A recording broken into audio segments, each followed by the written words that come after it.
La vie est si fragile qu'elle ne tient qu'à un fil. Comme le funambule qui vacille entre cime et abîme et ne cesse de défier la mort en avançant au-dessus du vide, nous, vous et moi, jouons constamment notre vie en avançant chaque jour sur le fil de notre destinée humaine. Fil qui peut d'ailleurs se rompre à tout moment par la main de l'inévitable. En effet, tout peut basculer brutalement sans que rien ne le laissait présager.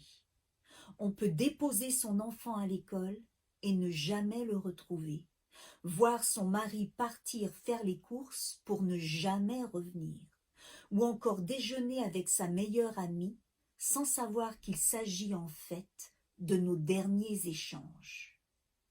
Comme le funambule qui d'un geste maladroit, d'un excès de confiance ou encore d'un moment d'insouciance perd l'équilibre du haut de son fil, l'être cher aussi peut à tout moment chuter et tout peut s'arrêter brusquement sans qu'on ait l'opportunité de se dire adieu.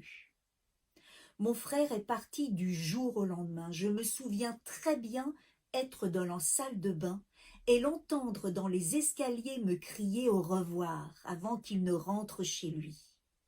J'aurais dû prendre le temps d'en sortir de cette salle de bain pour l'embrasser. Mais à cette époque-là, je ne savais pas à quel point la vie pouvait être un jeu périlleux. J'ai appris depuis. J'ai appris que la vie est fragile et qu'elle ne tient à rien. Mais j'ai aussi compris qu'elle est faite de petits riens. Un mot gentil, un baiser, un sourire donné à ceux que l'on aime et qui s'apprêtent à marcher sur le chemin de leur destinée. Aujourd'hui, plus personne ne quitte le seuil de ma maison sans un geste d'amour.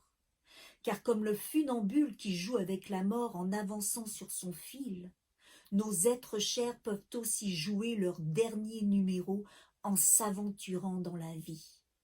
Et s'ils venaient à partir, j'aimerais qu'ils puissent le faire avec un dernier mot d'amour dans le cœur. Je vous invite alors à ouvrir votre cœur à ceux qui vous sont chers et à y mettre de la couleur, des paillettes et du satin comme si c'était une grande première. Car la vie est si fragile que nous n'avons pas le temps de remettre à demain l'amour que nous nous portons aujourd'hui. Merci infiniment.